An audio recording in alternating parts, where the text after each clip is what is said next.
প্রিয় উপস্থিতি, আসসালামু আলাইকুম।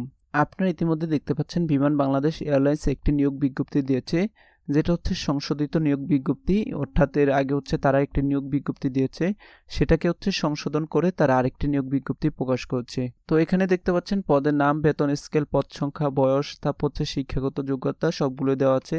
তারপর হচ্ছে আপনি কিভাবে আবেদন করবেন, আবেদনের যোগ্যতা, আবেদন করতে হচ্ছে আপনার কি কি কাগজপত্র লাগবে, ঠিক আছে, এভরিথিং সব দেওয়া আছে। তো প্রিয় উপস্থিতি, আপনাদের বোঝার স্বার্থে হচ্ছে আমি ওয়েবসাইট থেকে এটি দেখাবো। অর্থাৎ হচ্ছে আমরা এখন ওয়েবসাইটে চলে যাব। তো যারা আমাদের চ্যানেল নতুন, অবশ্যই চ্যানেলটি সাবস্ক্রাইব করে রাখবেন। আর আপনি কোন জেলা থেকে দেখছেন অবশ্যই কমেন্ট করে জানাবেন। তো চলুন শুরু করা যাক। তো প্রিয় উপস্থিতি, আমরা ওয়েবসাইটে চলে আসলাম। এখানে হচ্ছে আমরা বিস্তারিত দেখব। প্রথমে হচ্ছে আমরা সংক্ষিপ্ত কিছু তথ্য দেখে নিই। প্রতিষ্ঠানের নাম বিমান বাংলাদেশ এয়ারলাইন্স।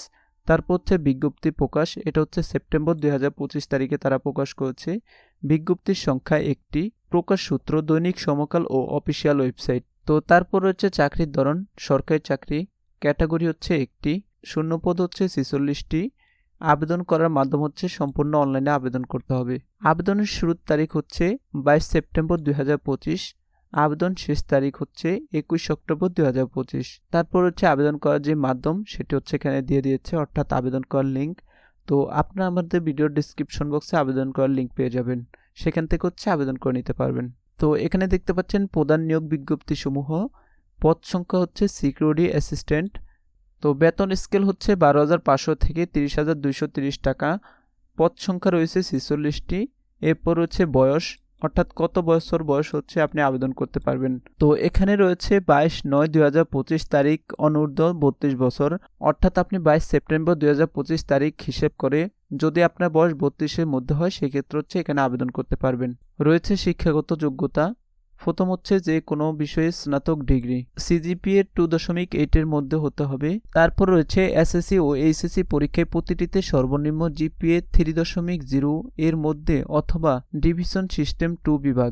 তারপর রয়েছে ও লেভেল সর্বনিম্ন 5টি বিষয়ে ডি গ্রেড এবং এ লেভেলের সর্বনিম্ন 2টি বিষয়ে ডি গ্রেড থাকতে হবে। তো তারপর বলা হয়েছে মাস্টার্স ডিগ্রি গ্রহণযোগ্য নয়। তো এরপর 2 নম্বরে বলা হয়েছে অপরাধ তথ্য সিস্টেম এবং ইন্টেলিজেন্স ট্র্যাকিং কম্পিউটার অ্যাপ্লিকেশন জ্ঞান থাকতে হবে। 3 নম্বরে বলা হয়েছে বিদেশ থেকে প্রাপ্ত ডিগ্রির ক্ষেত্রে সমমান সনদ প্রদান করতে হবে। 4 নম্বরে বলা হয়েছে জিইডি ডিগ্রি গ্রহণযোগ্য নয়। তো এরপর হচ্ছে 5 নম্বরে উচ্চতা, অর্থাৎ আপনার কতটুকু উচ্চতা হলে আপনি এখানে আবেদন করতে পারবেন। পুরুষ প্রার্থীর ক্ষেত্রে পাসপোর্ট 6 ইঞ্চি এবং হচ্ছে নারী প্রার্থীর ক্ষেত্রে পাসপোর্ট 4 ইঞ্চি। তো 6 নম্বরে বলা হচ্ছে অবসরপ্রাপ্ত সামরিক ও অর্ধসামরিক যে প্রার্থীগণ আছেন তাদেরকে হচ্ছে অগ্রাধিকার দেওয়া হবে। 7 নম্বরে বলা হয়েছে সাবলীলভাবে বাংলা ও ইংরেজি বলা ও লেখার দক্ষতা থাকতে হবে। তো প্রিয় উপস্থিতি, এরপর সাধারণ কিছু যোগ্যতা রয়েছে। প্রথম হচ্ছে বাংলাদেশের নাগরিক হতে হবে, চরিত্র সনদ থাকতে হবে, শারীরিক ও মানসিকভাবে সুস্থ থাকতে হবে, কোনো ফৌজদারি মামলায় জড়িত নয় এমন হতে হবে। অর্থাৎ যদি আপনার নামে আগে কোনো মামলা হয়ে থাকে, সেক্ষেত্রে হচ্ছে আপনি এখানে আবেদন করতে পারবেন না। তো এরপর রয়েছে প্রয়োজনীয় কাগজপত্র, অর্থাৎ হচ্ছে আপনার কি কি কাগজপত্র এখানে প্রয়োজন হবে। শিক্ষাগত সার্টিফিকেটের সত্যায়িত কপি, জন্ম নিবন্ধন বা জাতীয় পরিচয়পত্র, পাসপোর্ট সাইজের ছবি, অভিজ্ঞতার সার্টিফিকেট প্রযোজ্য ক্ষেত্রে। তারপর রয়েছে চরিত্র সনদপত্র। তো প্রিয় উপস্থিতি, আপনারা দেখতে পাচ্ছেন এখানে হচ্ছে তারা একদম সবগুলো বিষয় ক্লিয়ার করে দিয়েছে। তো আজকে ভিডিওটি এ পর্যন্ত।